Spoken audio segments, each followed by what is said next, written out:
Good afternoon. এখানে উপস্থিত আমার স্যারদের, আমার নাম রাকেশ পাত্র। বর্তমানে আমি ঢাকা গভর্নমেন্ট আইটি কলেজে ইলেকট্রিশিয়ান গ্রেডে দ্বিতীয় বর্ষের ছাত্র।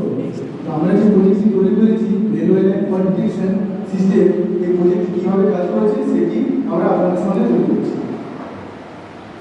তো আমাদের প্রজেক্টটি দুটি সিস্টেমে কাজ করবে, একটি হচ্ছে লাইন টু লাইন সিস্টেম আর একটি হচ্ছে লাইন টু গ্রাউন্ড সিস্টেম। এটি হচ্ছে লাইন টু লাইন সিস্টেম, যেটি আমাদের অটোমেটিক কারেন্ট সাপ্লাই বন্ধ হয়ে যাবে। আর একটি হচ্ছে স্যার লাইন টু গ্রাউন্ড সিস্টেম, যেটি আমাদের অটোমেটিক কারেন্ট সাপ্লাই বন্ধ হয়ে যাবে। স্যার ভূমিকা, স্যার আমরা জানি বর্তমানে রেলওয়ে লাইন পরিবহন ব্যবস্থা দেশের একটি গুরুত্বপূর্ণ যোগাযোগ মাধ্যম। প্রতি দেশে হাজার হাজার ট্রেন প্রায় চলাচল করে। তাই এই রেলওয়ে লাইনে যদি কোনো ফাটল, ভ্রমণ বা ত্রুটি যদি দেখা দেয় তাহলে বড় দুর্ঘটনা ঘটতে পারে। তাই এই সমস্যা সমাধানের জন্য আমরা এই রেলওয়ে লাইন কোয়ালিফিকেশন সিস্টেম তৈরি করেছি, যা সক্রিয়ভাবে আমাদের রেলওয়ে লাইনের ত্রুটি শনাক্ত করতে পারে। এর পরবর্তী অংশ আমার সহপাঠী জি সূত্রধর তুলে ধরছেন।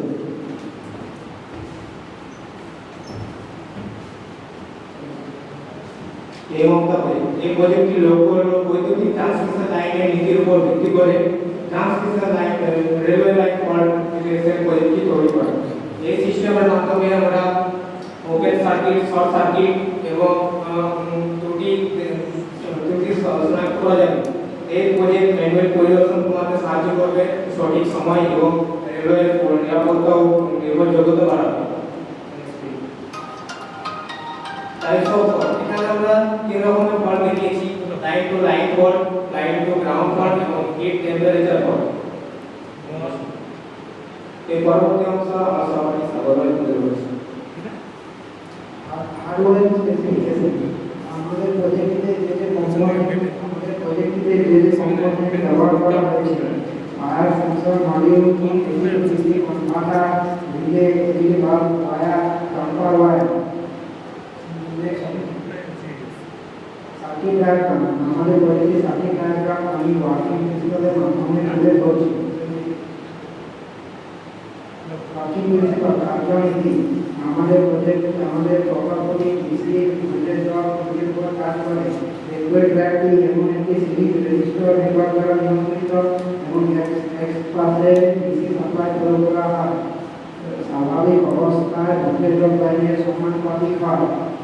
যখন কোনো ফল্ট দেখা যায় সেই ফল্ট উচ্চ অনুসারে ভোল্টেজ পরিবর্তিত হয় এবং সেই ফল্ট অনুসারে সঠিক ফল্ট নির্দেশ করা হয়। এদিকে লাইনের মাধ্যমে সঠিক ফল্ট অবস্থান চিহ্নিত করা হয়। এর পরবর্তী অংশটি আমরা স্বাভাবিক ঘটনা।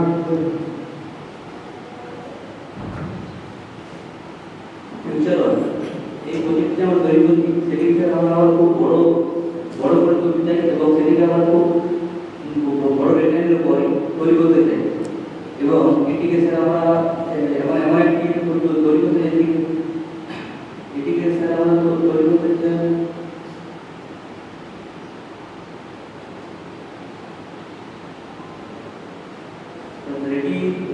এটি যে ত্রুটিগুলো থাকবে সেটিকে খুব তাড়াতাড়ি শনাক্ত করা যায়, এটির উপর আমাদের লক্ষ্য রাখতে হবে। এর পরবর্তী অংশ আমরা সহকারে বিনাশবন্ধ করে চলছি। আমরা জানি প্রতিটি জিনিসের কিছু না কিছু সুবিধা এবং কিছু অসুবিধা রয়েছে, সেরকম আমাদের এই রেল লাইন ফল্টের রেজলুশনের কিছু না কিছু সুবিধা এবং কিছু অসুবিধা রয়েছে। তো সুবিধাগুলি হলো, যেগুলি হচ্ছে আমাদের রেল লাইনে যে সমস্ত ত্রুটিগুলি থাকে সেই ত্রুটিগুলি ধরা পড়বে এবং ভবিষ্যতে যাতে কোনোদিন না কোনো দুর্ঘটনার কবলে পড়ে সেদিকে লক্ষ্য রেখে আমরা এই প্রজেক্টটি বানিয়েছি। এটি অতি স্বল্প ও অল্প ব্যয়ে এটিকে আমরা তৈরি করতে পারবো। এটি ভবিষ্যতে আমরা জিপিএস এর আওতায় নিয়ে আসার চেষ্টা করবো এবং যে সমস্ত আমরা সবাই জানি যে কিছু না কিছু ডিসঅ্যাডভান্টেজ রয়েছে। সেই ডিসঅ্যাডভান্টেজগুলি হলো, এটি যখন প্রাকৃতিক দুর্ঘটনা বা প্রাকৃতিক বিপর্যয়ের পরিস্থিতিতে আমরা পড়বো তখন এই প্রজেক্টটি ঠিকঠাকভাবে কাজ নাও করতে পারে। আর যেহেতু এতে আমরা ছোট ছোট সেন্সর ব্যবহার করছি সেহেতু এটিতে ছোট ছোট কাজগুলি নাও হতে পারে। আমার পরবর্তী অংশ আমার সহপাঠী বলে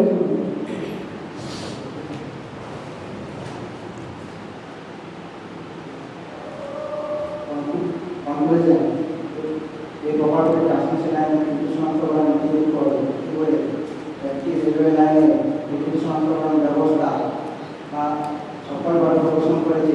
এই ব্যবস্থা দ্রুত মাত্রা করতে সক্ষম এবং রেলওয়ে নিরাপত্তা সহায়তা করে এটি মানুষের প্রচেষ্টা কমায় এবং সময় সাশ্রয় করে এবং সাশ্রয়ী সমাধান প্রদান করে এবং